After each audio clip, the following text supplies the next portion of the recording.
When you have to shoot, shoot, don't talk.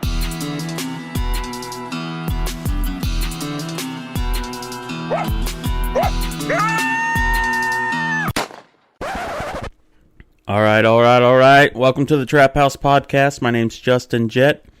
Episode 29, the Gray Fox Project. And we cover a lot of stuff in here. Not just about gray fox, so there's something here for everyone. And it's just not, all of it's not even directed 100% towards Indiana. So you could learn something. We like to spread the knowledge. I think this is a big deal right now, especially here in the Midwest. So I'm glad we had a chance to sit down with Tim and Jerry Ann and Don. So we'll get into them. We'll let them introduce themselves here in a minute. But the Wildlife Ecology Institute, I want to go ahead and share their website. It's wildlifeecology.org. Check out their website. There's a lot of good things on there. What they're doing, what kind of projects they're working on, which we talk about several. But there's some facts and articles and things you can click on and read about. And of course, they're on Facebook as well. So just want to give them a little shout out. And before we jump in, we got to give it up to the sponsors, of course. Maker of the Hags Bracket, J3O.com for J3 Outdoors. Check them out. Jeff Haggerty makes a great product, American made. Stand by his stuff. Great to use on the trap line, especially if you're a water trapper. Also, Top Lot Stretcher Company. Their website is toplotstretcherco.com. They have a full trap line house supplier. And they have really cool adjustable stretchers that we like, wooden stretchers. So check their website out. And, of course, Hoosier Trapper Supply, HoosierTrapperSupply.com, home of the top dog predator bait and jet fuel. Check out our website for sure. We got some new long sleeve shirts on there that are really cool. Say Hoosier Trapper Outdoors with the logo. There's a navy and a green. So those are hot right now. We're selling a lot of those. Those are cool. And make sure you check us out on YouTube for the Hoosier Trapper Outdoors show. So a lot of new stuff right now that we're putting out, and it's a lot of it's recent, semi-live trapping here in Indiana, and including some of it's a little bit of water trapping for beaver. So it's not just coyote stuff, and some muskrat as well. All right, one last thing I want to mention before we kick this off. There is a Hoosier Trapper Supply gift card contest currently going on. And you can get all the details at HoosierTrapperSupply.com. There's a link right there on the homepage. Click on that. It tells you everything you need to do to enter. But the down and dirty of it is basically you just need to send us a picture of the product you use, whether it's Top Dog Bait or one of our lures or our deer scent, whatever it is. Picture of you holding up that bottle with whatever it is you caught or killed. So, like I said, there's a place to send that, a website to send that. It's all there on HoosierTrapperSupply.com. Get all the details. And also, join us on the Catch Circle or Facebook group. It's a great place for trappers to hang out, share information, share catches. It's a great little community we got going on there, so we'll see you on there. But I think that covers everything. Let's go ahead and start this podcast. So, happy holidays and Merry Christmas, and we'll see you next time.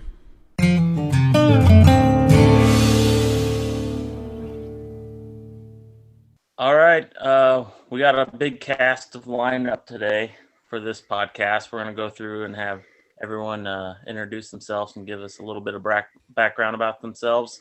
Then we're going to talk about the Gray Fox project you guys are all a part of. So, of course, Charlie's here.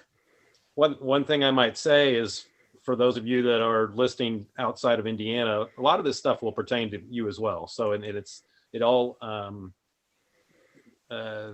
is relevant to other states, even though you may not be a part of this Gray Fox project. We're going to probably talk about some other stuff too. So just because we're talking about an Indiana project, don't tune out. So we got some heavy hitters here. Well, let's start with you, Jerry Ann, since you're in our home state here. All right, yeah, I'm kind of the local. I'm Jerry Ann Albers. I'm the fur bear biologist for the Indiana Department of Natural Resources. And the Gray Fox project was originally proposed and this funding secured by me. And that's kind of my role. I'm the money, basically. You're the Indiana state money. I'm the Indiana state money that we're using to get this work done. Okay. And it's glad to have you back, by the way. We're going to mention Yes, that. second time appearing. When was that? A year ago or a year I and a feel like it half? was 2000. Yeah, spring of 19, maybe March of 19. Yeah. And we did talk quite a bit about gray fox and kind of the issues surrounding them. So this is Yeah, now we are follow actually back up on this.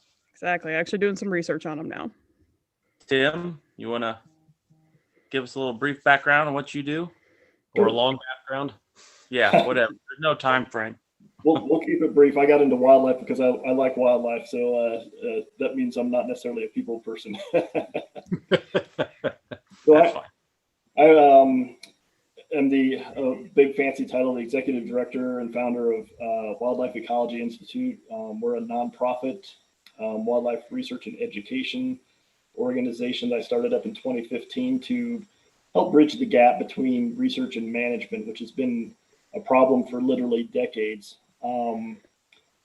Prior to this, I spent some time as an academic researcher and also as a fur bear carnivore biologist with a Western state agency. So I kind of have what I hope is a pretty well-rounded view of fur bear management and wildlife management research in general. No doubt working with at an agency for a few years helped me be a better researcher. That was a very important experience that a lot of researchers unfortunately don't have. Jumping way back, I started trapping in the late 70s on our family farm back in Iowa, trapping and hunting and fishing, and really a family that didn't trap, hunt, or fish very much. So kind of with my brother, learned along the way, read a lot of books. Not many trapping mentors back then with the high fur prices. So lots of books and lots of magazines and lots of trial and error. So been doing that ever since. So where do you fit into this gray fox project then? So I secured the contract through Jerry Ann for the work, and so we've got a couple field folks hired there, Brandon and Julia, doing on the ground field work, and so I guess for another fancy title would be I'm one of the principal investigators on the project. So I'm kind of leading the research in a sense, but we're really Don and Jerry Ann, we're all kind of co-leading. So basically, okay. So we're all full partners on this. So Don, thanks for the money, Jerry Ann. What was that? Thanks for the money. Yeah, you're welcome. I'm glad we were able to secure you as our researcher with the money so we could get this work done. Dawn, you want to fill us in on your background and how you got involved? Sure. So I'm Dawn Redding. I'm an associate professor of biology at Luther College, which is a small liberal arts college in northeastern Iowa. My training is as a wildlife geneticist. So I use genetic tools to study the ecology, conservation, and management of wildlife. Particularly focusing, I guess, of late more on mammals, although, in the past, some bird work as well.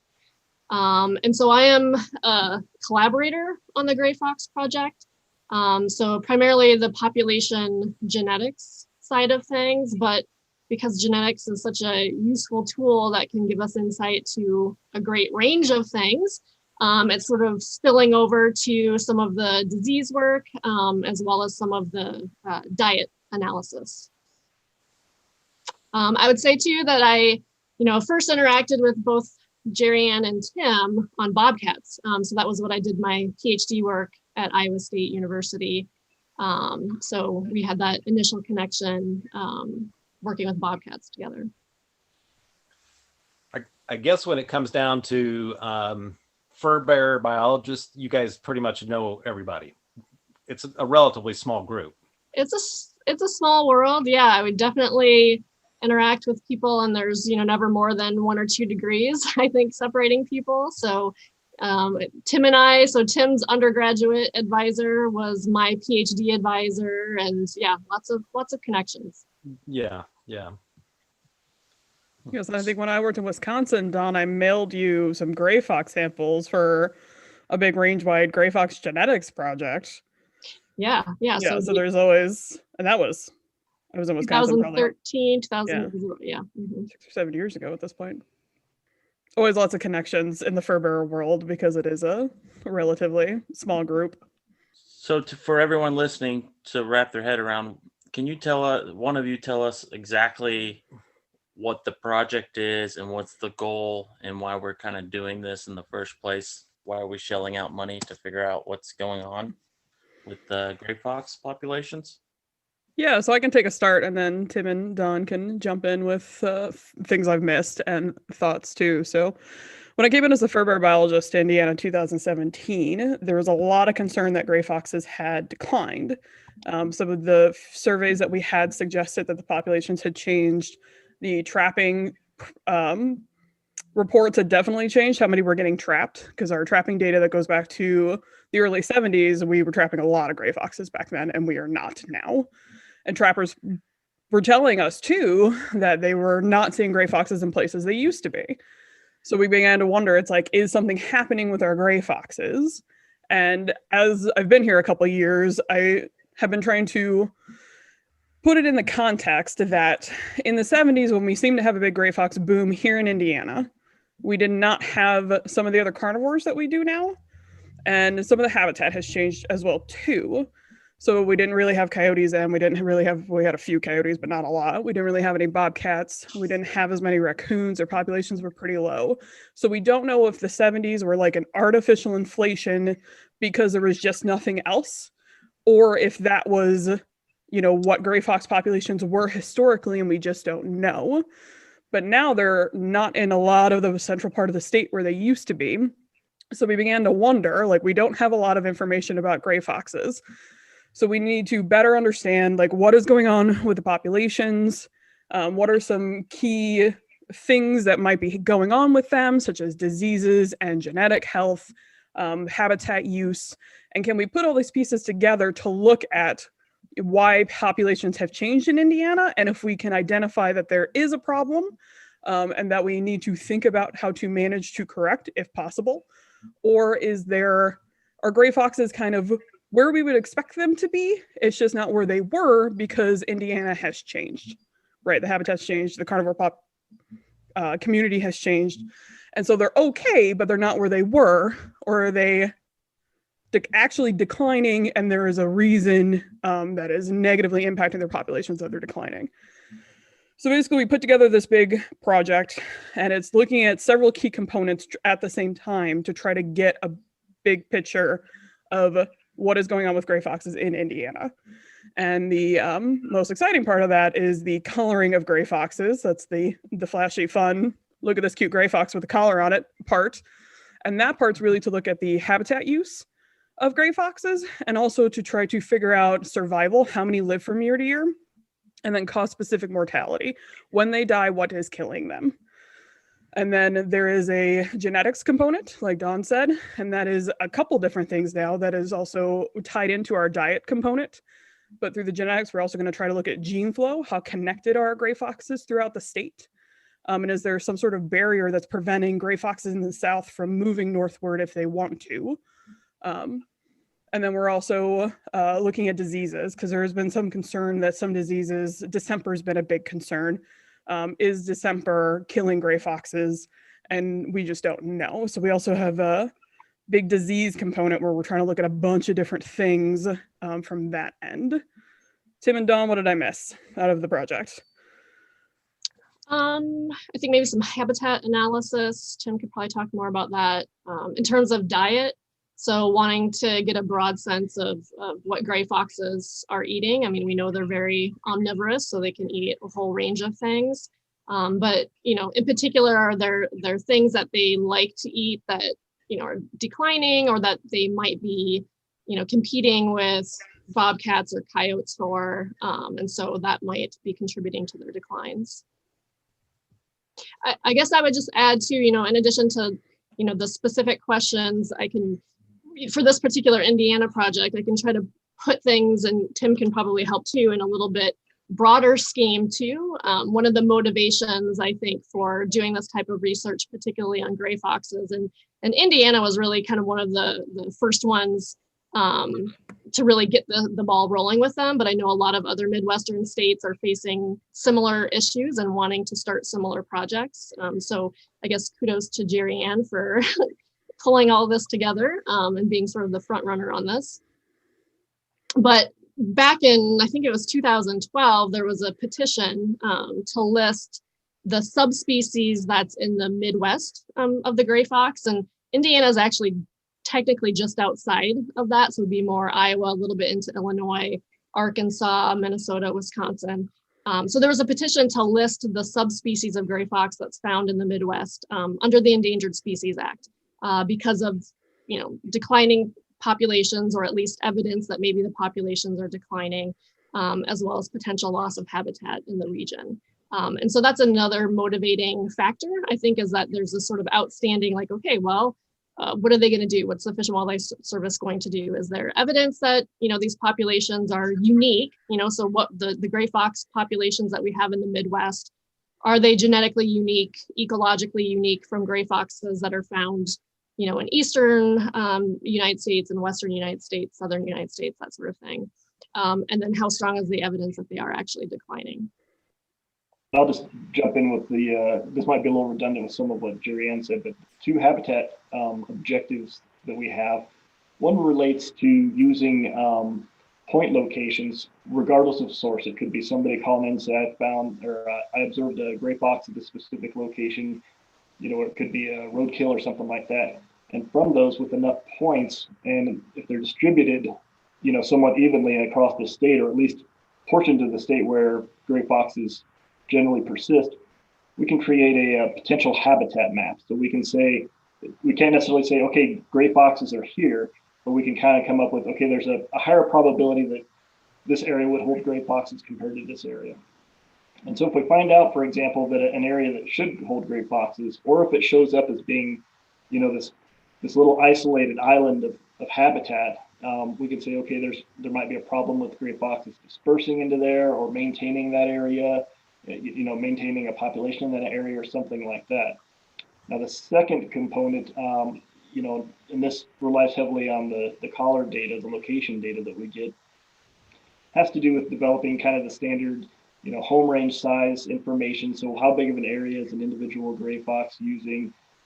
There's lots of statistical stuff we can do with that to define core areas. We can see what they're using within those particular areas. We would assume, for example, that the study site in the central part of the state, the home ranges we think would generally be larger than in the southern part of the state that has better habitat. That's simply because if you think about it, if you have everything you need in a small location and it's a good location, you probably don't need to move a whole lot in general. And certainly there's going to be exceptions. If there's a fox foraging on a local garbage dump and it just doesn't need to move, it's got resources in a small area or something like that. So there's the kind of the habitat space use / home range type of approach, and then also looking at what habitat components are in that. And the biggest thing too is to compare this to other studies, which there are very few of, especially in the Midwest. So looking at, well, we've got this number of an average area of a home range size that gray foxes use on both study sites. Well, what does that really mean? We can compare it, to the central site that has more ag land, and we assume is a lower quality habitat, to what we assume is better quality habitat, forested areas in the southern part. And so then we can start branching out and looking at what other people have done as well and try and make some, recommendations or comparisons based off that to see what direction, might be warranted. So can you give us an idea how many foxes have been turned in or been collared so far? And yep. I guess with that, the role that trappers can play in this research? Yes, so trappers are actually a very key component of this project. We have set up a hotline, and let me get that number up here. So we have a Gray Fox project hotline. It's area code 812-343-8350. So that's 812-343-8350. And that's primarily for Really anybody can call it, but that's primarily meant for folks that have a captured fox. They can give us a call immediately. We can come out, collar it and release it, and we'll send them, we'll get their contact information, everything else, and we'll mail them a check for $75 for that fox, which is, so far it's been pretty popular. And the second thing is we are collecting fox carcasses, whether they've been skinned or not. There's data we can get from that from throughout the state. So that's $25 per carcass. So they can also call us on that. The core areas of the 2 study sites for the capturing and calling is primarily in Shelby, Bartholomew, and Decatur County. And to date, trappers have caught, I should say, and called us to where we've collared 2 males and 1 female. And then you move to our southern study site, and that's Orange, Crawford, Perry, and Harrison counties, clear down on the border. Again, with more forested areas. And trappers have captured, and we've collared 3 males and 1 female there. So, we just started up, I think, really doing the field work. I think we got the first call on October 26th, if I remember. So I think we're doing quite well to have, 7 foxes going so far. We're also supplementing that with some cage trapping on our own, but that's probably really going to ramp up right after Christmas. We've got permission now to be on Hoosier National Forest. Had to go through a little bit of paperwork for that and that sort of thing, and then finding private landowners in the central study area primarily as well for trapping permission. I mean, we have found the trend over the years that trappers become a lot more active after the whitetail deer season winds down. So really, at this point, we're going to see generally a lot more trapping activity from now to the end of the season. And then with Christmas break, a lot of people just trap that 10 or 14 days of Christmas break. So hopefully you're heading into your busiest time. Yeah, hopefully you get quite a few more gray foxes to be collared and maybe some carcasses too. So hopefully you would prefer collared gray foxes over carcasses. We actually want both. Well, you can't, yeah. About equally, because the carcasses are really what's going to help us with some of the disease stuff at a bigger scale. So they're kind of almost equally important that we get the already dead ones and we get some live ones on the air too.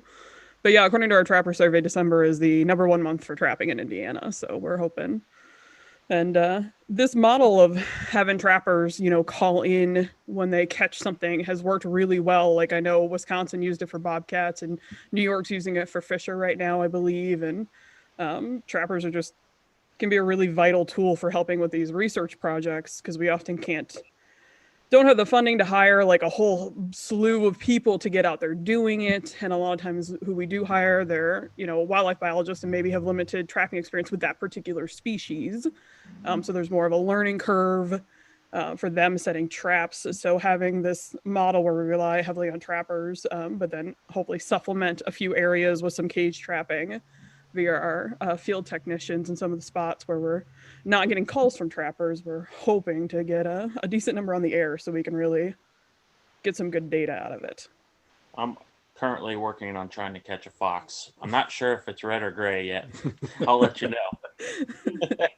I believe it's a red. It's probably in our area, but you never know. Statistically, it is more likely to be a red, but you never know. Well, Charlie and I actually did trap. How long ago was that, Charlie? It's probably been 15 years ago. I caught one up here in Johnson County, but that was the one and only, from a long, long time ago. So yeah. And that's kind of an observation when I was a kid, and I'm 63, so that was a long time ago. We had a lot of gray foxes back then, as Jerry Ann said, and you can look at the statistics of catch over the years and how it's changed.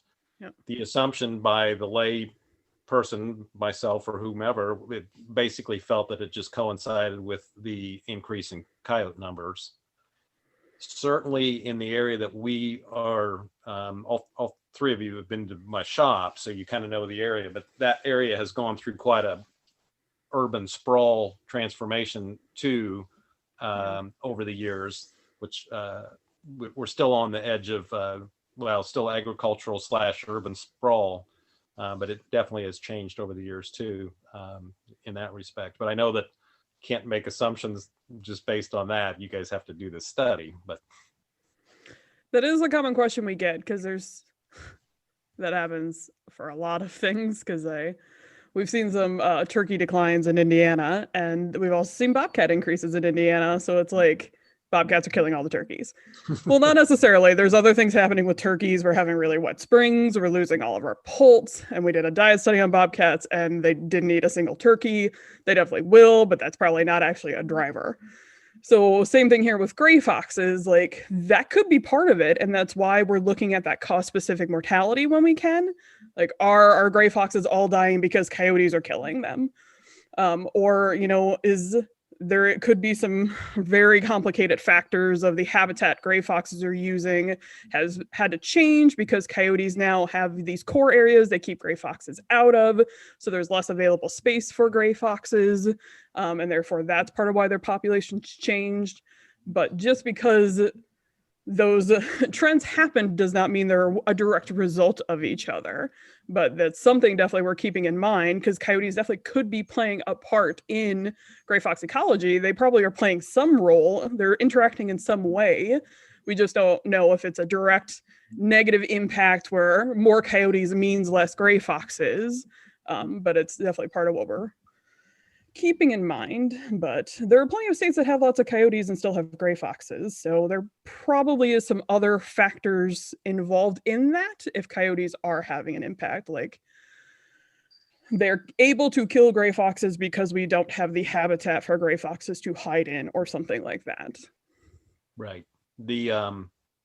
We've trapped the South, Mississippi, Western Arkansas, and both of those areas support a number of gray foxes, a good gray fox population, and certainly a good coyote population and a good bobcat population. So I don't know if that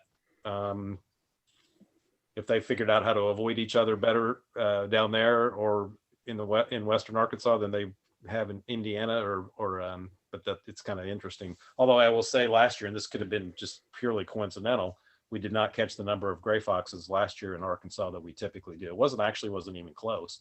Well, we did catch not a significant, but we did definitely catch more coyotes than we had in the past. So we'll go back this year and see what happens, because I know that doesn't can be completely coincidental and not mean anything at all. So, but it could tie back to that coyotes moved into a certain core area, and that's where you were catching the gray foxes, and now the gray foxes are somewhere like a mile over where the coyote core area isn't, from where you had your traps now, because that's like a coyote's core territory, and so they're avoiding it. And those core territories we're finding out they're very dynamic in some of these carnivore species.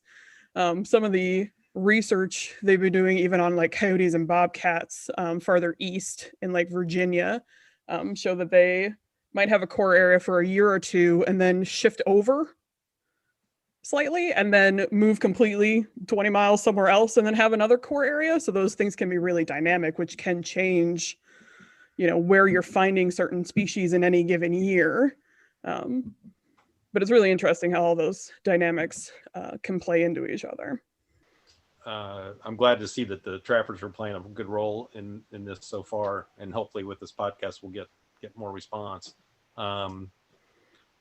So what do you say to the our detractors that say that this stuff is like self-serving? That basically you're just doing this so we can, maybe not on this gray fox project as much as some projects or some reintroduction projects or whatever, that we're just self-serving, that we just basically want, we want this stuff so that we can go out and have a season on it.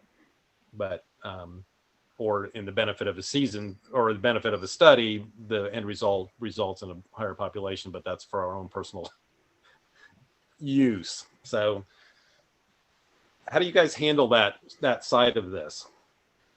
So for me, because I'm a fur bear biologist, my main goal when I am thinking about these things and what research questions do we need asked, how are we managing these species, is I want fur bears to exist many generations from now. I want our fur bearer community to be healthy and the fur bearers we have now to still be here when, my grandkids are in Indiana. And that means trying to do the projects and the management to help make sure that happens. And part of my job also is to think about balancing multiple uses. So the only value of a gray fox is not it getting to be trapped. Gray foxes have value for ecosystem services. They have value because people like to see them. They have value because people like to photograph them. They have value because they're pretty. There's a lot of different ways that gray foxes have value. And so I want them to exist. So everyone in Indiana and other states who come visit Indiana has an opportunity for a gray fox to be found by them. Yeah, they're secretive, they're hard to see, but I want that opportunity to exist. But trapping is part of that. I would like trapping as a management tool and an outdoor activity that some people enjoy to continue to be an option, but I don't want that to happen at the cost of all these other ways that we value gray foxes. So it's all about balance. Sure. As a fur bearer biologist, we have to balance the reasons people care about wildlife, the way they want to interact with wildlife, and making sure there's opportunity for everyone to have the species available to them in various ways. And sometimes that's just looking at them, and sometimes that's trapping them. So yeah, if you're a trapper, your main motivation as an individual could be making sure populations stay healthy so you can continue to trap them. But as a fur bearer biologist, my motivation and my goals are a lot broader and a lot more for all the citizens of Indiana and people who visit, but making sure that we hopefully don't lose any one piece of how people value these wildlife like gray foxes. And to add in that in a broader context too, if there's a problem with a particular wildlife species, their population at a local or larger level, that could be an indicator of some problem with multiple wildlife species or fish, or you can extend it out pretty far. So once we, start learning about that, we might be able to address a lot more than what people think. And the balance, obviously, what Jerry Ann is talking about is critical too. But to make these informed and defensible decisions for management, we have to use science. And so science-based management is one of the tenets of the North American model of wildlife conservation, right? So that's, to go really broad, that's really, I think an excellent justification, for how to apply research to management and to look at some of these potential problems and really to try to address the why in the best possible manner. Mm-hmm. Yeah, that goes, sorry, Don. That kind of goes back to why we did this project is because we perceive there is something wrong. So if we were not using science, we might just be like, they're endangered, make them endangered, right? But instead, we're trying to collect information and data so we can make a more informed decision about their status and the populations, maybe inference about why they've changed so we can make a decision that is beneficial for everyone regarding the status of gray foxes. Don, what were you going to say? Yeah, sorry, my Zoom link crashed, so I can kind of only infer what the question was. But I'll just say, I agree with everything Jerry Ann and Tim have said. And I would add to that, another motivation is thinking about managing and conserving these species, not just for the short term, but also for the long term. So for generations to come.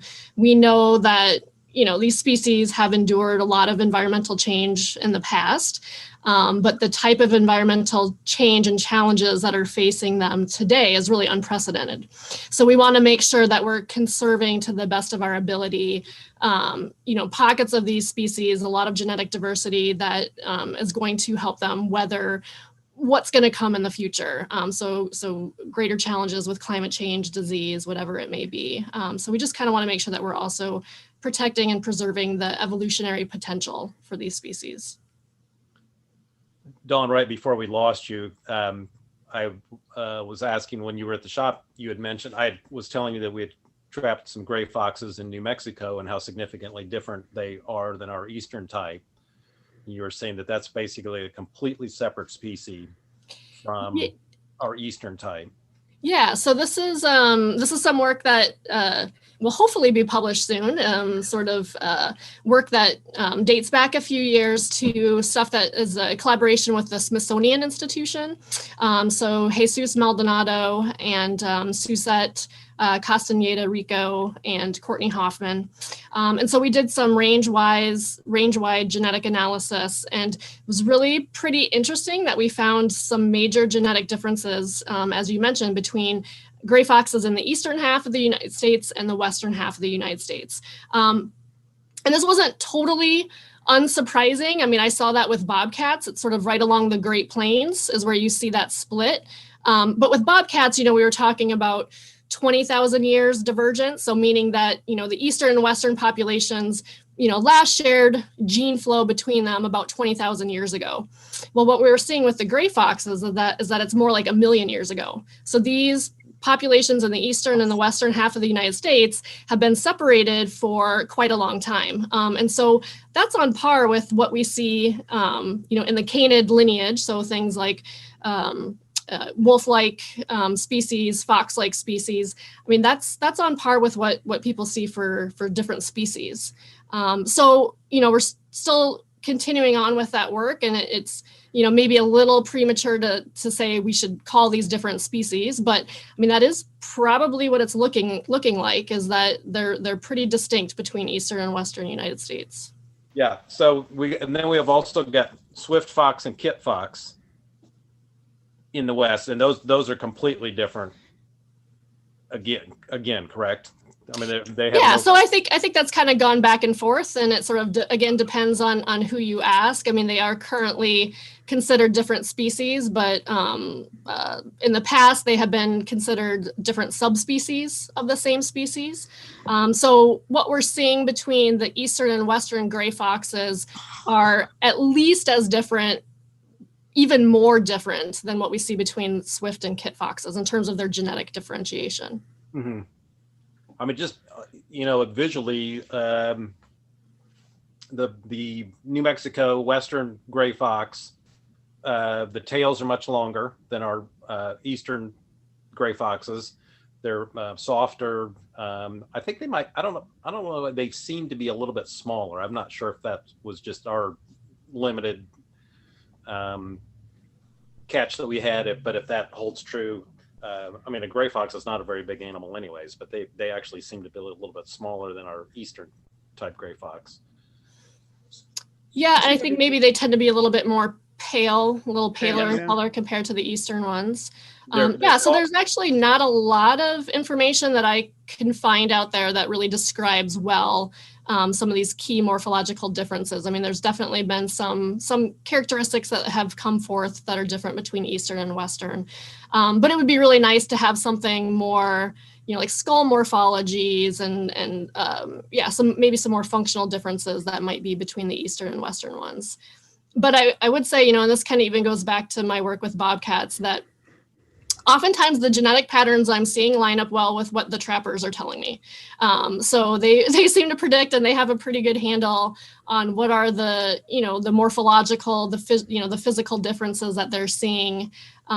If, they're getting pelts in from a wide range of areas, or if they're, hunting and trapping in different states.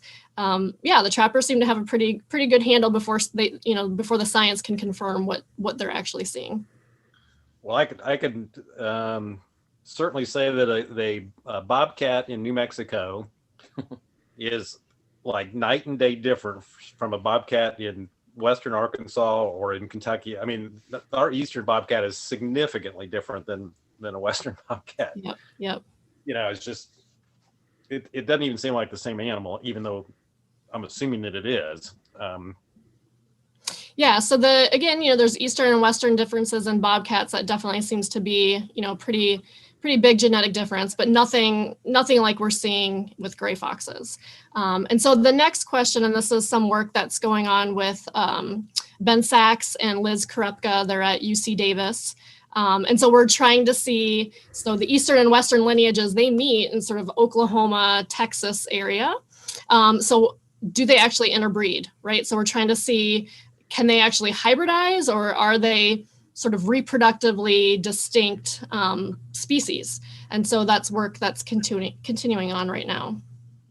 Isn't the like traditional line, because a lot of times when you think about like a barrier between East and West, you assume it's something that we see now, like the Mississippi River or the Rocky Mountains. Weren't you telling me one time that the divide for even for bobcats and maybe for gray foxes too is actually like smack dab in the middle of the plains, and it had something to do with like an inland ocean that used to be there? Well, yeah, so this is a biogeographic pattern that has, so if anybody's a bird watcher, right? I mean, there's a book that's birds of Eastern United States and birds of Western United States. And oftentimes it's called the Great Plains Suture Zone. So there's a lot of species, particularly forest dependent species, where you have an Eastern and Western, sort of sister species or sister genera or, subspecies, whatever it may be. There's an Eastern and Western counterpart. And so certainly for some species, yeah, it's like a physical boundary like the Rocky Mountains or the Mississippi River. But for a fair number of them, we're seeing this Great Plains area. So it's obviously not a physical barrier per se, it's not like a mountain range that they can't cross. But, right at about the 100th meridian, there's a pretty major ecotone difference, right? So you're going from Eastern deciduous forest to more of a drier, short grass prairie type of an ecosystem. And then, so there's probably maybe some ongoing differences in environment, so temperature, habitat differences, that sort of thing. But a lot of this probably stems back to what has happened over the past few 100,000 years, where we had these repeated cycles of glacial events. 20,000 years ago, glaciers extended over, Minnesota, Wisconsin, a lot of Iowa. And so forests were pushed down into the southern southeast United States and then into the western United States. And the Great Plains, so if you've spent much time sort of in Iowa, Nebraska, you have the Nebraska Sandhills, you have the Luss Hills in Iowa. So the Great Plains area was pretty inhospitable to forest dependent species because it was a dry, sand dunes, desert-like environment. So pretty inhospitable. So you had these populations that were separated in these forest refugia in the eastern United States and in the western United States. And then you had this sort of, sandy barrier in between. And so, they kind of diverged in these different east and west refugia. And, now that climates have changed, those glaciers have receded, we start to see more and more forest in the central part of the United States. These populations are coming back into what we call secondary contact. Now, the key question is, how much did they diverge when they were in these different refugia? And so it seems like for bobcats, they didn't really diverge for that long. There was enough gene flow. Bobcats can move back and forth quite a bit that kept these populations connected. And what we're seeing with gray foxes is that they don't disperse as far as bobcats, and they're even more forest dependent than bobcats are. That kept them in their own sort of separate pockets. And so they diverged, not just during the last glacial cycle, but probably, at least one, if not two cycles before that too. So that's where we're getting that 1 million years, since they've been in contact with one another. And so once you have that much evolutionary distance between two populations, it's much less likely for them to be genetically compatible to be able to interbreed. And so even though now we're seeing gray foxes meet, right? So they're coming into secondary contact in places like Texas and Oklahoma, these two populations, the question is, well, can they actually interbreed? It's interesting. I'm fascinated by this stuff. It's like you could tell from the genetics of an animal what the habitat was like 1 million years ago and how they separated. But I think that with spotted skunks may be a case of that as well, right? Because there's an eastern spotted skunk and a western spotted skunk. Yeah, and again, they're probably even more divergent than gray foxes. Yeah, because they have completely different reproductive strategies at this point. One has like delayed implantation where the egg doesn't implant into the female's uterine wall immediately. It's like 100 days later. But the other one, it implants, within a few days. Yeah. And they actually now even have, I thought I had read somewhere that they actually have a different number of chromosomes. Yep, they have different number of chromosomes, yeah. Look very similar. Usually the Western ones are have a little more white, but otherwise they look really similar, but they've just been separated for so long. Yep. That they've developed completely differently at this point. Yeah, so that's another good example. And spotted skunks, as you mentioned, they have even more noticeable morphological differences between the East and the West, in particular, like you said, the different number of genetic chromosomes, different reproductive strategies, all those things that are, they're keeping them as different species.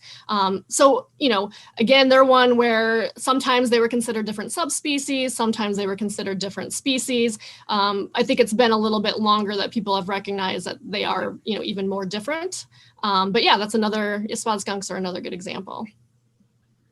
Spotted skunks are a concern in some states. Is that correct? Yeah, so they were also listed in that same petition with the gray fox. So it's particularly the Midwest subspecies. So the ones that are kind of in Iowa and Missouri, Arkansas, that area.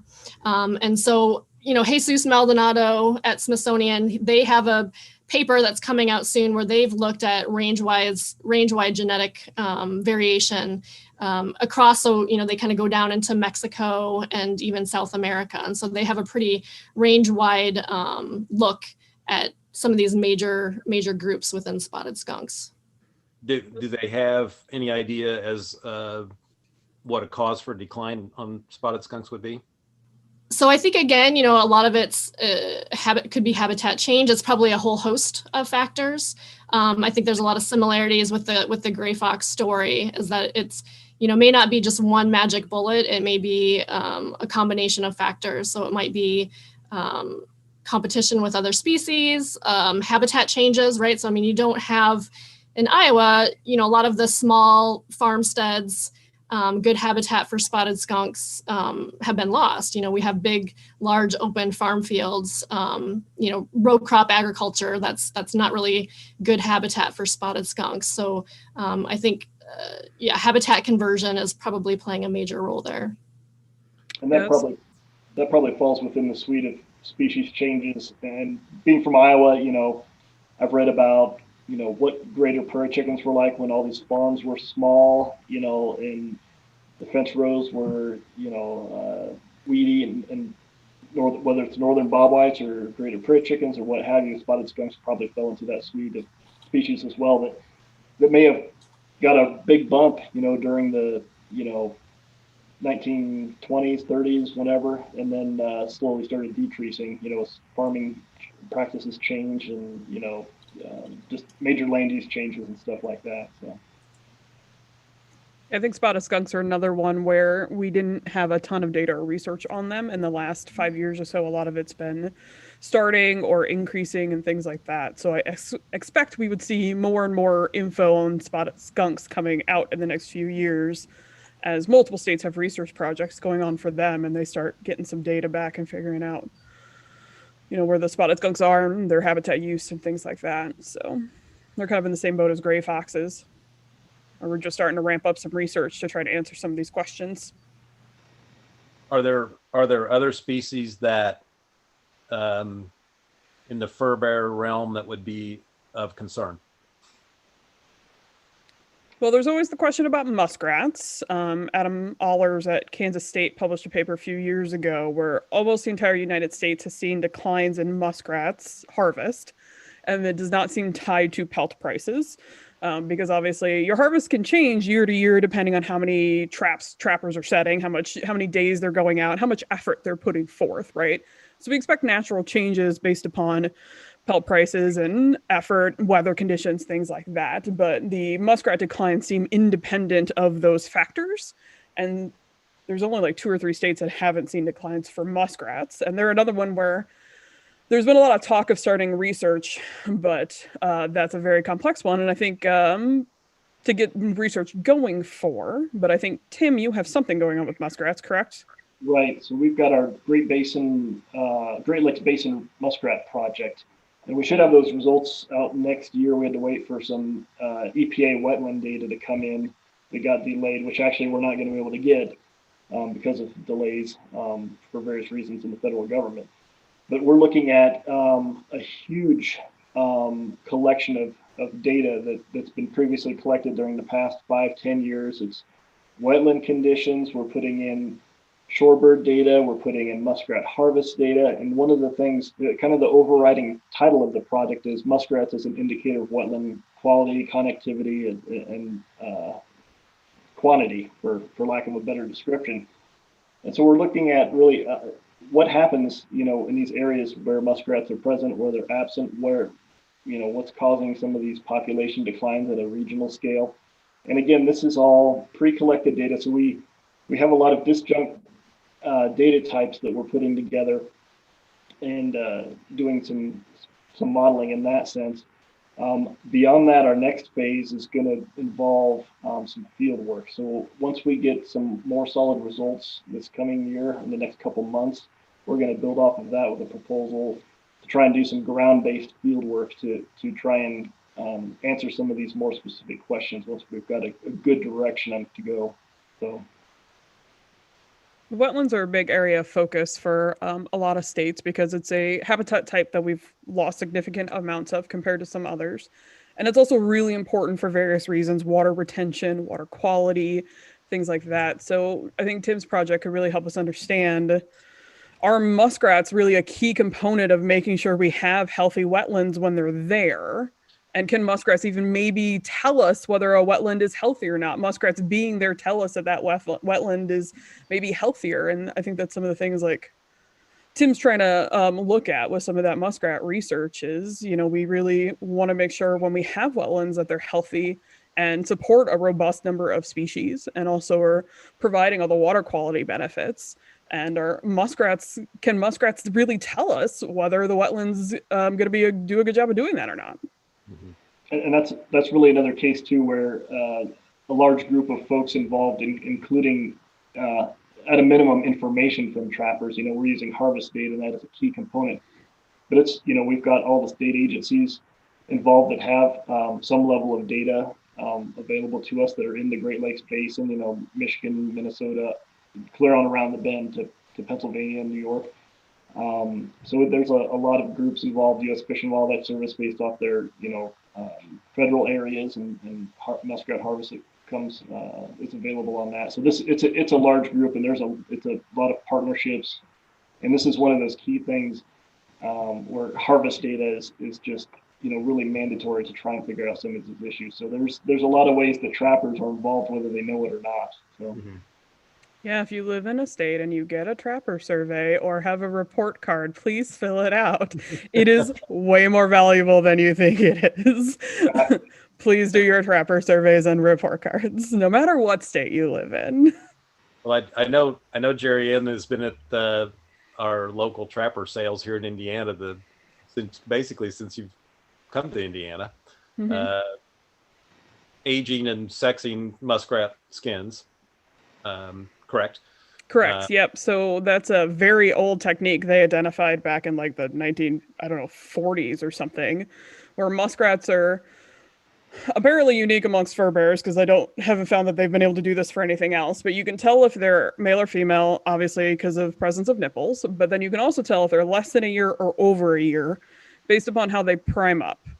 Because as they prime, their first year, the pattern is really symmetrical. Like it's even. If you draw a line in the middle of the muskrat after you've put it up and dried it, if it's kind of pretty much the same on both sides, that animal is probably less than a year old. If it's really splotchy and random and all over the place, when you draw that line down the middle, then it is probably more than a year old. So yeah, since when I got here, I started collecting, because when we have something like fur sales available in the state, it's a pretty easy way to start collecting some baseline data on reproduction that hopefully maybe can feed into a future project, or at least maybe give us a red flag if there is a potential cause for concern. Like suddenly we're not seeing any juveniles in the harvest data, right? Because when trappers set a trap for muskrat, they're not selecting for age or sex or size. You're just catching muskrats. So it should get a pretty representative sampling of the harvest that we're seeing, and we can kind of keep track of that through time. And then see if that data then helps us with future research projects, or lets us know if maybe we can expect a few bad years because we've seen low recruitment. That's what we call it. When a young animal is born and actually survives to join the population as an adult, that's called recruitment. If we have low recruitment for muskrats in a few years, that could be a sign that we're going to see declines in harvest just because there's maybe less out there. So yeah, that is a survey I started when I got to Indiana, and a few other states do that, collect that data as well. I mean, most trappers that have been at it a while obviously have noticed this change in muskrats, decline/change. All the farm ditches that held muskrats when I was young and up to probably 25, 30 years ago, 20 years ago, they're not there anymore. And if they are, it's very, very sparse. We just don't have them around like we did. It used to be pretty much if a place held water the majority of the year, there were muskrats there. And that clearly is not the case. But then we have muskrats showing up in retention ponds, in urban housing additions, and we've got fish and wildlife areas like Goose Pond, which I would consider doing quite well with muskrats. Horicon Marsh in Wisconsin is another one that's kind of like our Goose Pond, Horicon Marsh. Yeah, we've got these exceptions, but it certainly has significantly changed over the past generation. 30 years or so. It's just not the same at all as it once was. Yep. So we have a lot of unanswered questions about muskrats, but there's definitely a lot of interest among researchers and fur bear biologists to start learning more. It feels like muskrats are even more complicated to research because it is harder to keep track of them and you have to just tag so many more of them to understand what's going on. Like we can get 20 gray foxes on the air with collars on them and kind of hopefully understand some of the habitat they're using. With muskrats, you just need so many more, and because they're so small, you can't put a GPS collar on a muskrat. They're too small, they're too light, they don't make anything light enough to do that. And they also, can't have anything that would impede them getting into their burrow and killing them. And they can use all these odd movement corridors that are hard to pin down, and can be pretty short-lived. Like a 3-year-old muskrat's an old muskrat, right? They have high reproductive rates. They have a lot of young really quickly, and then they die young. So you also don't have, it's not like you're going to track the same muskrat for 5 years to understand how they change through their life. And then there's also all these other, things that we're wondering about that we don't know if they impact muskrats or not, like, different types of pesticides as new things get developed. To help farmers, like how does that impact the animals that are living in the farm ponds and the ditches that run through these agriculture waterways. And there's been kind of a few people have told me that they are wondering about things like pharmaceuticals going into the water and how is that impacting, like there's some evidence that impacts fish. Does that also have impacts on muskrats? And we just don't know, nor do we really know how to look for that being a problem. So there's a lot of complications with trying to do effective, broad scale, like big picture muskrat research that's been proving challenging to try to work through. You hear the farming impact common. That's a very common thing that you hear. Another one that you hear on occasion, and I still, it's hard for me to say that would ever equal the trapping pressure that muskrats survived in the 70s and 80s because of high fur prices, and they would come back year after year after year. They would bounce back from that. But our increase in raptors has been crazy since the 70s. We've got a hawk sitting like on every fence post now. So the predation from raptors, I would think, would affect them to a degree. But the proliferation of a muskrat is, I think they have like 3 litters a year, and the first litter has a litter the same year. It can, the food's good. Pretty crazy reproduction going on. So, but yeah, weather can certainly factor in there. If you've got, like when I went to the National Trappers Association convention in Illinois a couple of years ago, there was flooding all over the place. And my first thought driving through there, I was like, man, I wonder how many muskrats are not going to make it through this, or other wildlife species too. Right. And that was my first thought going through. Of course, there's the, other ramifications economically and otherwise. But, at the time with the muskrat project or developing it, that was certainly what was on my mind. Yes, we do seem to be having 100-year flood events every 5 to 7 years now. So that's got to be impacting things that live in the water. Yeah. And if they have no escape cover, if they're sitting up on a branch, there's that opportunity for a raptor that it wouldn't have had otherwise, or at least not an opportunity quite like that. So then the question is, okay, the raptors are killing them, but what's the ultimate cause of the flooding? So it's often not one single factor. It's usually some kind of complex mix, or that you have to disentangle, right? So Right. Yeah, and that's one of the big pushes with the disease component of our gray fox project. Is there may be some diseases that they're just straight up dying from, but we're also wondering if there's some diseases that cause kind of what we call it, it's a fancy term, comorbidity. But it basically means like they actually died of maybe getting hit by a car. But the underlying reason had to do with them like not functioning at their normal capacity because they were sick. So is there some diseases that maybe aren't directly killing a gray fox, but we're finding that our animals that get hit on the road are more likely to have been infected with X disease, like canine adenovirus or leptospirosis or things like that. Because they've been studying coyotes for a very long time in Chicago. I think it's going on 15 years now, maybe more at this point. And they were starting to notice a trend that the coyotes they were seeing get hit by cars were more likely to have heavy heartworm loads. And so one of the big pushes with the disease project is not just direct mortality from diseases, but trying to look at, is an animal being infected with something going to make it more likely to die some other way? And that's kind of what Tim's talking about with the muskrats. It's like, yeah, the flooding made them easy prey for an osprey.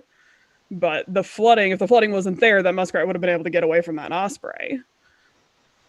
Yeah, and along with the disease work too, as Jerry Ann mentioned, there, maybe a whole host of diseases that they're going to get sick from, but it's not going to kill them, But if they have multiple infections, then that's where one can exacerbate the other. So that's where it's important to sort of have that surveillance of knowing, okay, well, what is the prevalence of, X, Y, and Z, these different viruses, these different parasites circulating in the population? Because, adenovirus itself may not be something that's going to kill a gray fox, but if they have that in combination with parvovirus, it just may exacerbate the symptoms and may actually lead to death in those cases. And then, the other thing about the disease work is, we know in both rural and urban areas, wildlife is increasingly coming in contact with pets and livestock. And a number of these diseases can cross species, right? So they might be things that unvaccinated dogs can give to the wildlife populations and vice versa, right? So it might be something where a fox might give it to an unvaccinated dog. And then in addition, some of these are zoonotic diseases, meaning that they can also cause infections in humans. And so sort of knowing what the prevalence of some of these pathogens are in the population can also, help us get a handle of what the risk might be to humans, as well as livestock and pets. So at this point, I got to ask, so we've got COVID-19 and they are euthanizing ranch mink. And I fully get that that's a completely contained, huge population of animals in one small space.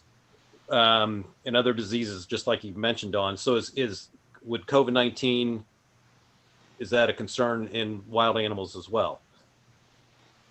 And Jerry Ann and Tim, feel free to jump in. So there's certainly increasing examples of COVID-19 infections in wildlife. I know it seems like big cats seem to be susceptible to it. I don't know that I've heard anything about foxes. Jerry Ann, Tim, have you guys heard anything?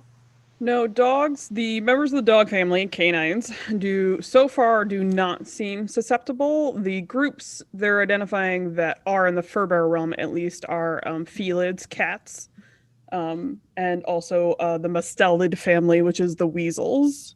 And that's what the family the mink are in and why they're seeing all the issues with ranch mink, especially with them being confined. So, and ferrets, pet ferrets as well, I think they've had a few detections in. So those are the two wild groups that they have detected COVID-19 in, or two groups of animals that they have detected COVID-19 is not necessarily wild. A lot of times it's zoo or ranch situations, but it's the cat group and the weasel family. And to extend that to a real world situation, technically not a fur bearer, but black-footed ferrets being a mustelid are susceptible to this. And we delayed some of our field work on that species. We've got a couple projects on black-footed ferrets, and we came up, we had an agreed upon set of protocols from the U.S. Fish and Wildlife Service that we implemented when we were out in the field, spotlighting, surveying, and doing a bit of handling of ferrets here in Montana. So it's, even the prospect of it, especially for an endangered species like that, it can be pretty serious, and it does affect things in that sense as well.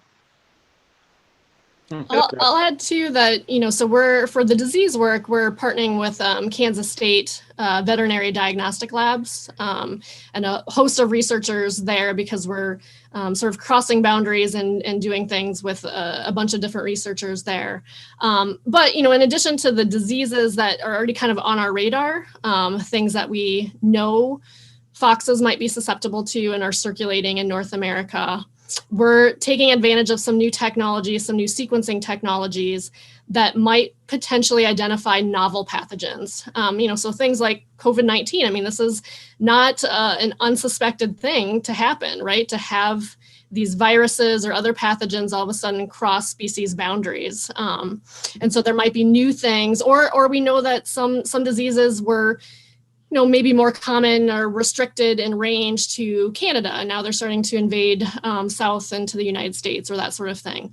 So there's potentially some diseases that might be circulating that we're not really even aware of or really aren't on our radar. So making use of some of these new sequencing technologies, we're not necessarily testing, okay, does it have this particular infection? We're just sort of sequencing, okay, what's in the bloodstream, what's in the feces, and then we can look at that sequence and say, oh, wow, okay, this is, some new thing that nobody's found, or it's closely related to, this strain or this virus that's, only known in Canada or something like that. So that'll be a useful thing, I think, to just kind of keep an eye open and sort of have a broad surveillance of what might be going on in these populations. Yeah, often disease work kind of focuses in on we're looking for this thing, but we're trying to, just because we don't have any baseline disease data for gray foxes, especially in Indiana, but really across a lot of their range, we're like, tell us everything. What might we have been missing for years and we don't know? So we've been trying to, like Dawn said, we're lucky that technology is advancing where there's more techniques where we can do these things, and it doesn't cost $1,000 to run one test, so we can afford to do them as well, to kind of do this broad screening and see if we just have been missing something for a while that we should be thinking about when it comes to the health of these populations. Can you kind of give us the step-by-step of, say someone was to give you a gray fox carcass, how do you break that down to do what you need to do? Sample tissues, you talked about going through the fecal matter and then in the bloodstream. What's that process actually like? Well, to my knowledge, we have not yet processed any of the carcasses.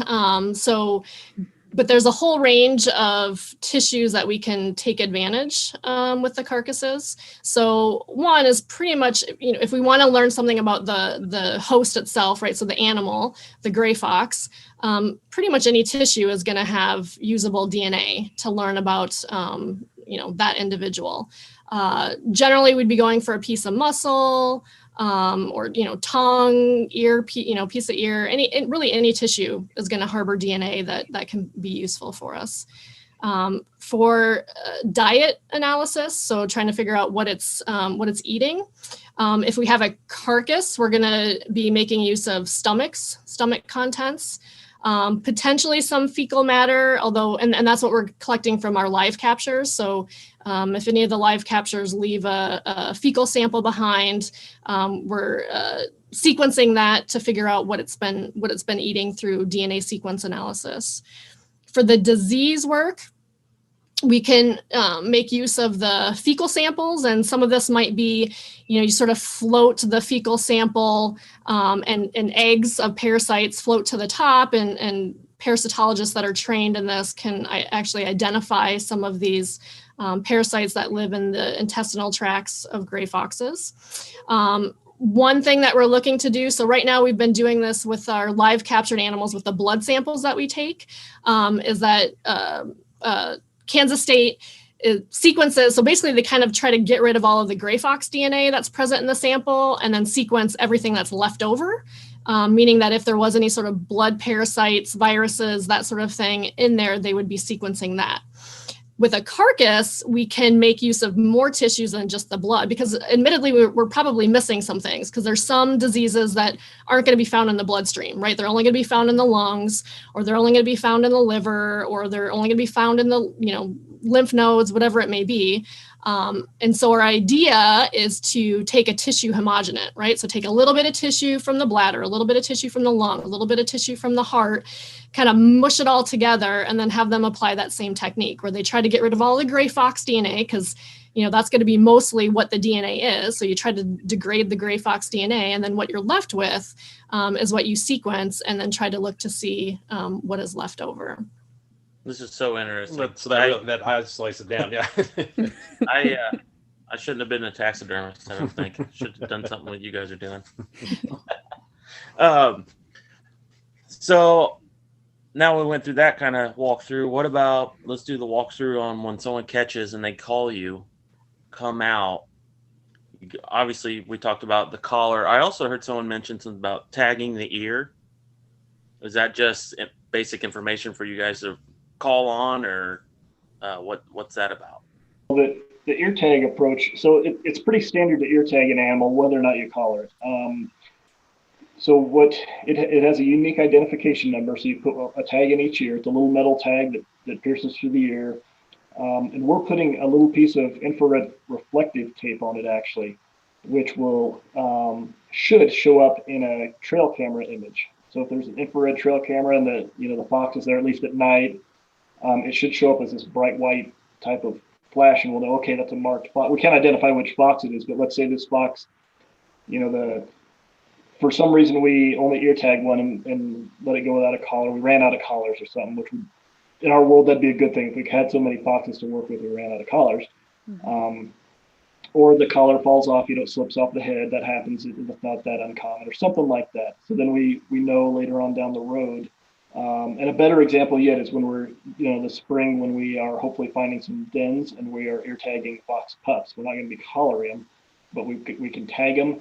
And, sometime later on, we see a flash of white in a trail camera that somebody, an image somebody sends in through our online reporting system.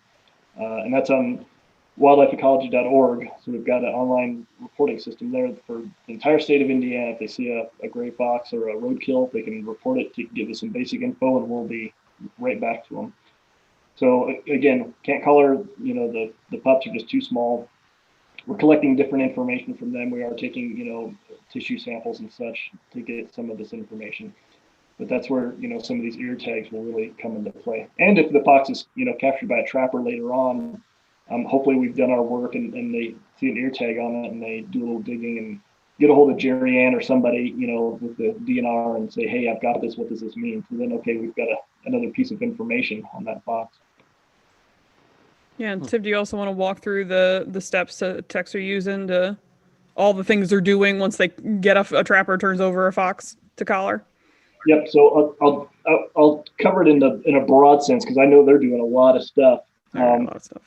So they'll, oftentimes the trapper will move the animal to a cage trap or not. If not, we can, we'll catch, use a catch pole and transfer it to a cage trap or something. And we'll use what's called a jab stick. So it's a syringe on a stick. I know a lot of wildlife damage folks know what that is. And so we'll, inject them with a drug called NAM and wait for them to basically, pass out, and then we'll collect them. We'll get them safely situated and have their feet hobbled and their face covered and keep things quiet so there's not a lot of loud noises that might stimulate them and arouse them too much.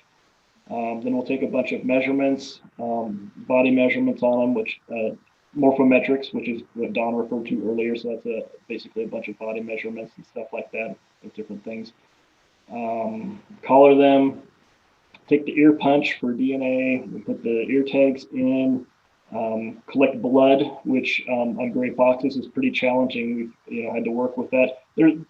To have field folks that I don't have experience with some of these things, and so we've really had to had help from other folks to helping them get trained up to do all these different things. This is for any species, fur bear or not, this is a very comprehensive project. So they're going through a lot of this, things for the first time as well, and asking for help, and we're learning as we go. So once all the data are collected, we'll take other samples as well. So once all the data are collected, we'll give them what's called a reversal drug, or it's also called an antagonist. So in our case, there's actually two different drugs. So we, use an injector, an intramuscular injection. So basically, like you get a flu shot in the arm, we give 2 shots in the rump. We, monitor the fox's body temperature throughout. We give it oxygen through oxygen tank if we need. But once we give it the antagonist, we expect it, the drug to be reversed, the original drug. So it gets placed in a kennel, and we just kind of wait for it to recover, because you don't want to release it, being groggy or not able to function, or something like that. So, and then we'll monitor it pretty closely for the next couple of days to make sure, that it's doing okay, and if not, we try and figure out why. The collars also have in addition to the GPS data, the location data we can download, they have VHF, very high frequency, which is really old school, but it's almost always found on GPS collars. So that's programmed so that when you have the right kind of receiver, you take that receiver and the antenna out, and you'll hear a beep, beep, beep, and then that tells you, you can home in on the fox. You can never see it, but you can get some information off that. And if it's going beep, beep, beep, beep, that's called a mortality signal. That means the collar hasn't moved for 4 hours or more. So if that collar hasn't moved for 4 hours or more, there's almost certainly one of two situations. One is the fox is dead and it's laying there, and the second is the collar fell off and the collar's laying there. So that's kind of, I'm sure I missed some steps in there. Like I said, this is pretty comprehensive, but that's kind of the gist of a lot of it. Maybe Jerry Ann or Don wants to add in some missing pieces as well. I think you got most of them. I did want to shout out Fred Phillips is a veterinarian, but he's also the former president of the Indiana State Trappers, and he was a big help in helping our field technicians practice drawing blood. So they were ready once we started catching gray foxes. So shout out and a big thank you to Fred Phillips. So yeah, and I think that's been a really important piece of information. I mean, the blood samples, even if you can only get a couple of milliliters of blood, I mean, it's liquid gold with the kind of information that we're able to pull from it. So, the techs, they may have, Julia and Brandon are our 2 technicians who are, as Tim said, they've been phenomenal and very experienced. They have far more animal handling experience than I do. So it's kind of a joke, trying to train them how to do things. I'm like, you probably know better than I do. But they spend a couple hours out there processing the fox and, waiting for it to wake up and make sure it's okay. And, drive back. They have a fair amount of drive time involved. And then once they get back to their locations, their, sort of home locations, they still have maybe another hour or so of getting the samples ready to either store or ship to Kansas State. So with the blood samples, a couple of different things that they'll do immediately is that, Tim had arranged for them. They have these lead analysis units. So they're able to do a quick lead test to see if there's any lead present in the blood. So they'll do that. They're also making what's called blood smear slides. So they basically just put a little drop of blood on a microscope slide and you spread it so that way the cells are really thin. And we just sent a batch of those to Kansas State, so they'll dye them. And there's a lot of information that they can get from there. I mean, they can learn about, how hydrated is the animal? What does it have any types of infections that might show up in the white blood cells, different types of white blood cells that are more common or less common. There might be bloodborne pathogens that you can actually visibly see on the slides. So there's a lot of information that can be gathered from those. And then we send blood samples for the genetic sequencing, as I mentioned, to see if there's any pathogens present in the blood. But then also the serum, so you can pull out sort of the protein-rich liquid part of the blood. And so they have to spin them down in a centrifuge to pull that off, and that gets sent to another lab at Kansas State. And then that's where they're testing for antibodies to, sort of a list of diseases that are already on our radar to look to see if the animals have antibodies to those particular diseases. So that'll doesn't necessarily mean that the animal has an active infection, It just means that the animal has been exposed to that disease in the past and has developed an immune response to it. And then the fecal samples, if they were able to collect a fecal sample from it, we're putting it in a couple of different storage methods to see what's going to work best for preserving the DNA from all of the things that it would have eaten, so plant material, insects, small mammals, whatever it may be, we'll pull the sequence out of there. So they have a fair amount of work that's, sort of once they get back to process these samples. What's the time frame on this study? The current contract goes through 2023.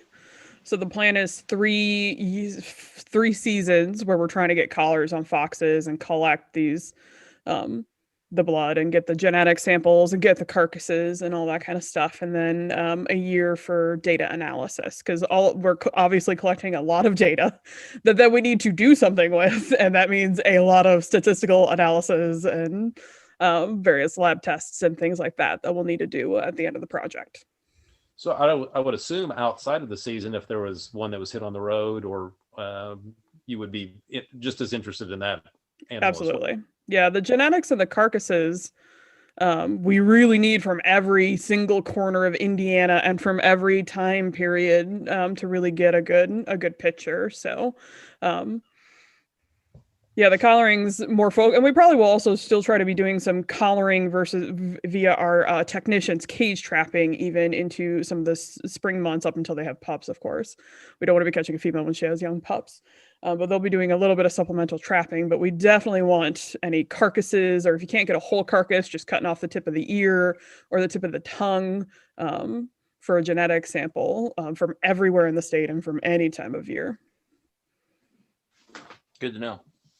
All right, so yeah. we got asked to Jerry Ann, where the Bobcat, where are we at on that? Where Bobcats are? Yeah. So in Indiana, we do not have a Bobcat season, for those of you out of state that are listening. There is currently research going on through Purdue University, where they're taking a bunch of our existing Bobcat data, kind of like Tim and his Muskrat project, where we took a bunch of existing Muskrat data.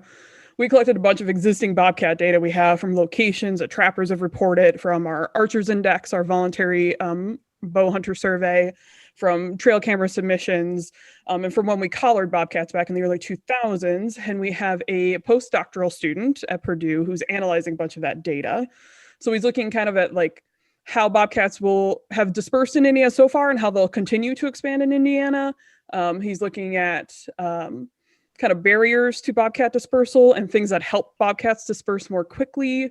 And then at the end of the project, which is supposed to be about spring, early summer of next year, he's going to attempt to build a population model that would take all this data and estimate, kind of make sure it agrees with the trends we've been seeing so far from some of our other surveys about how bobcats have been increasing in the state, but then allow us to project out how the populations would do if, say, something like a harvest season was open for them at some point, and at the different harvest levels that that could happen. How does the population change if we harvest 300 bobcats versus 500 bobcats? And that population model, we don't know for sure it's going to work, but he cautiously optimistic, but he's going to be working on building that this spring, so we can kind of see if we ever got a season, how would it impact our bobcat population. Okay. All right. Anything each of you want to kind of conclude? You want to say something in conclusion here? I think Tim should talk about his Red Fox project real quick. Well, definitely. We don't need to conclude. We Yeah. just Before we conclude, yeah. I think Tim's got a not gray fox, but an interesting Red Fox project he could maybe talk about that trappers might be curious about. Well, definitely. Yeah, so I'll be brief with that. There's actually a couple things, if we have time, I wouldn't mind just very briefly bringing up.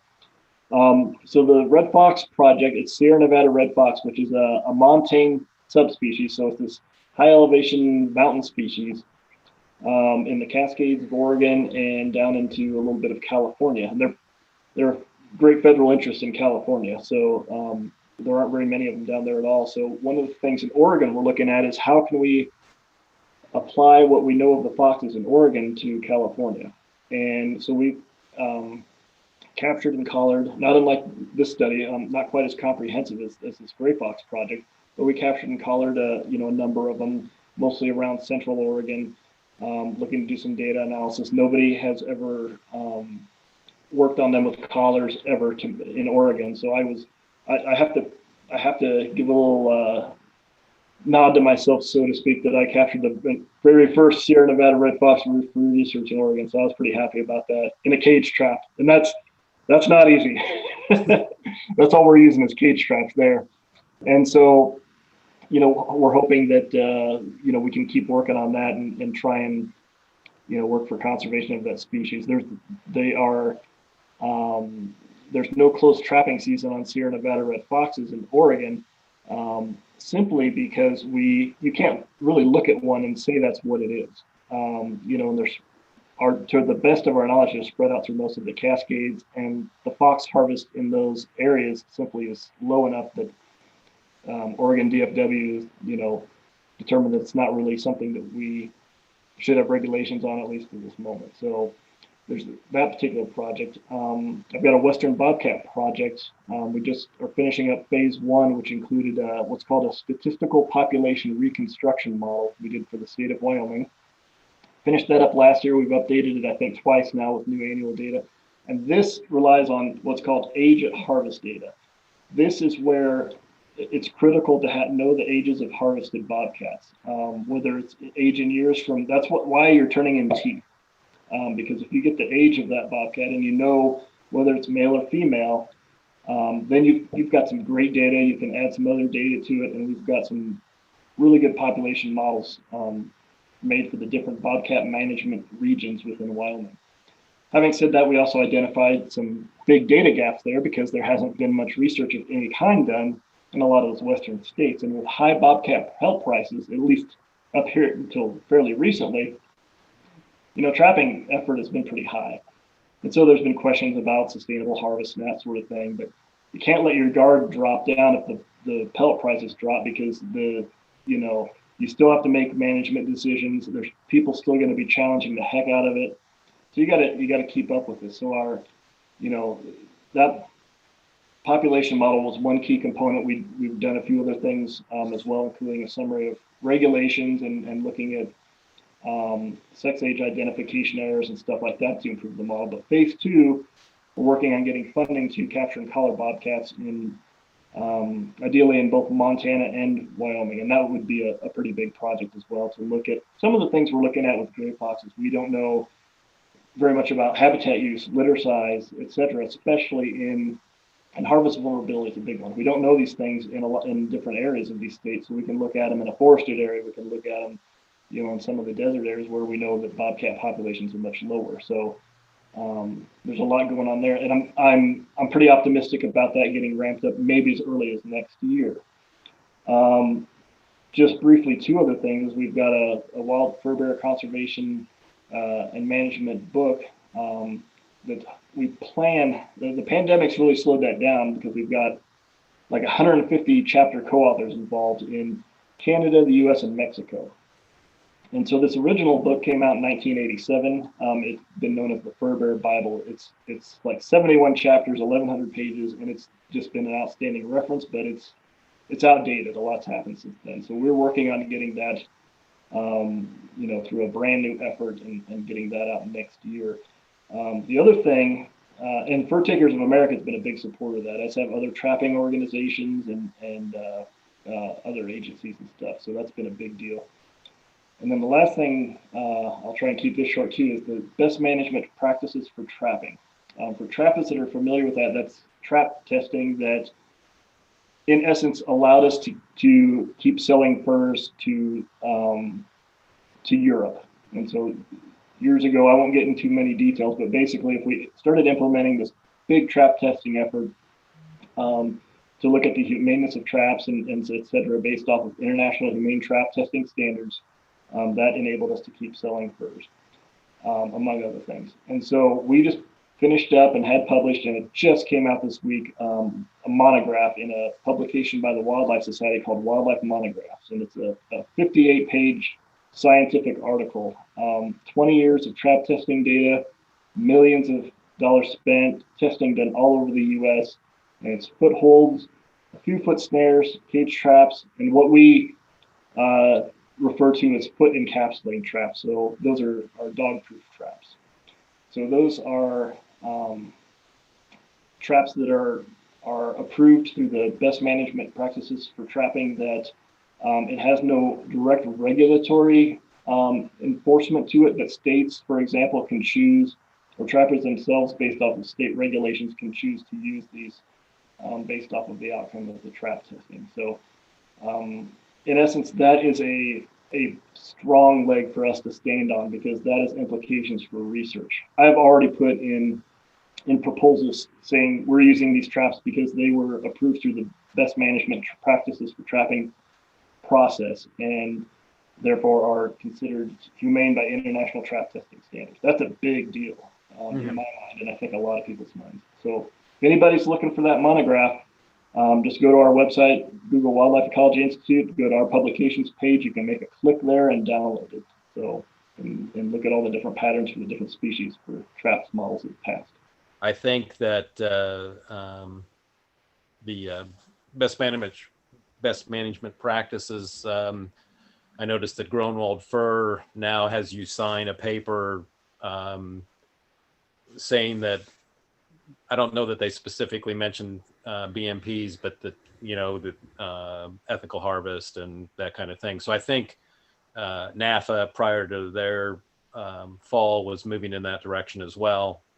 Obviously, there's been a lot of people that were upset about that, but I think that I think the ranch fur area had moved in that direction already, and were, you know, they could indicate, or they could essentially say that these animals were humanely raised and raised to their best standard. Where you know, for us to maintain our trapping status, you know, or trapping rights, or however you want to say it, I think this is probably, you know, where things are heading for sure. So, and I know the BMPs. What year did that start originally, Tim? That's been around for quite some time. It's like 23, 24 years ago, something like that. 1997, I think. Yep, that sounds about right. I think it was about 1997. And it is, if you have any Canadian listeners, I don't know if you do, but it is actually mandatory in Canada that your traps meet the BMP standards. In the United States, it's just a educational tool for trappers to find good quality traps that are humane and effective, and also resource state agencies can look into when they're thinking about regulations. So, Tim, any other cool projects? List keeps going. We might have to do some separate podcasts with you, dive into the details on some of these a little bit more. I've got a few in development. I'm not ready to divulge just yet. So, okay. How about this? Any other states thinking about a gray fox project, or that would be, you know, working in the mix on this? I think so. Yeah, we've been working with a few other states that are looking to implement. I haven't got official news back yet, so I'll be purposely vague, but there appears to be at least one, perhaps two other states that are going to implement a gray fox project at a smaller scale. Still incredibly good information and stuff, not quite as comprehensive, but again, this is the scale of this particular project on gray foxes in Indiana is incredible for any wildlife species, let alone a fur bear. Can't believe they gave me this much money.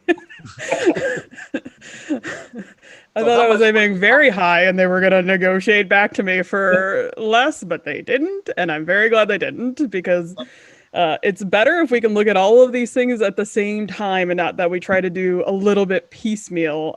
So I kind of thought we'd have to do you do a little bit here, you do a little bit there, you do the collaring part, then you do the disease part down the road, and then you do the genetics part down the road. But I was very fortunate that the leadership for the Indiana DNR and Division of Fish and Wildlife specifically were supportive of taking on this big of an effort related to gray foxes. Jerry Ann's going with me next time I go to Biogeography. she's the negotiator. Well, there's no negotiation, I don't think. Do you guys want to say anything in conclusion? Just for me, I want to make one non-gray fox plug. The Indiana DNR is also trying to get coyote teeth from 30 counties in Indiana. So if you're an Indiana listener and you would be interested in helping us collect a few coyote teeth, that actually ties back into the statistical population reconstruction population model that Tim mentioned. That's what Indiana implements for river otters. But we're also trying to do that for coyotes. So we're hoping to get some coyote teeth. If you're interested in that, you can send an email to wildlifeindex@dnr.in.gov, and we can get you some information and some tooth packets. But then otherwise, Tim, do you want to give the website and the call line phone number one more time for the project? Yep. So the website is wildlifeecology.org. So pretty simple there. You can go to research current projects, or current research rather, and then the very top one's gray fox populations in Indiana. And you can see what else we're doing too. It's although fur bears are obviously where a lot of my interest is, there's several other projects there too that might be of interest. The Gray Fox project hotline number again is area code 812-343-8350. Okay. Do you have anything else you want to add, Tim? I want to give a big thank you to all the members of this team: Jerry Ann, Dawn, Julia, Brandon, Fred Phillips, the vet, the folks at the Kansas State Vet Lab, the trappers, especially Indiana State Trappers Association. This is a big project, and it involves a lot of expertise in different areas. So it's nothing no one person could or should do by themselves. So the team's just been outstanding, and I really look forward to continuing this. Dawn? Yeah, I guess I would just echo Tim's comment that it is truly remarkable when you think about the scope of this project and just the sheer number of people that are involved in it. And I think people recognize pretty quickly that this is a really interesting scenario. And there is a lot of potential to learn a lot about the species that, for a lot of things, I mean, they haven't really been studied to this extent in a really long time. And so, we could kind of joke about the amount of money given to this project, but I would just like to, let people know that, I feel like it's a very good investment.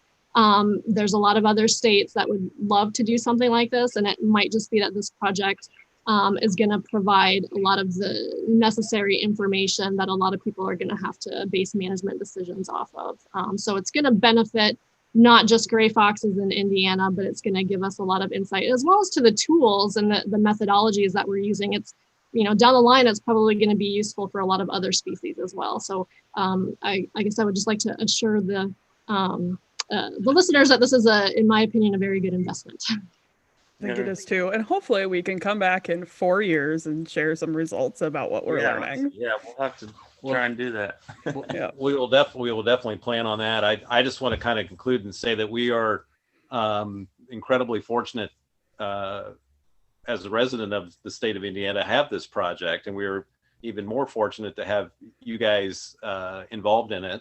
Certainly impressive group here. So we all want the sustainable levels of animal populations for generations to come. I think that's ultimately the goal and ultimately the most important thing here. But you hear all the negatives of man's impact on wildlife, but on the other hand, a lot of wildlife is thriving and doing very well because of what folks like you have done and research you have done and things you've put in place. And so all of us are very fortunate to have you guys working on these projects, and just glad that you're doing it. So yeah, and I'll just say I appreciate it too. And we're fortunate to have a platform to help kind of share this, with this podcast and our YouTube show, and we'll do what we can to help spread the word and hopefully gain some more samples and things to work from. Yeah, word of mouth is really important. So even if you're not sure you can help, just telling someone else about it can be a big help. And they don't, even necessarily have to be a trapper because, like I said, we're looking for roadkills and from everywhere. So just telling other people can be a big help to this massive endeavor we've undertaken. Yeah, it's impressive, and it's good that it's a 3-year project because the word just keeps snowballing in terms of getting out. Obviously, this year, guys have jumped, or trappers have already jumped on board, but I'm assuming that in the future, and this, and the other thing is that this is just much more awareness about gray foxes for sure. So, Yep. Well, happy holidays. Thanks for having us. Thanks for Yeah. having us. Ew. Thank you guys. We really appreciate it. Bye. Bye. Bye. Bye-bye.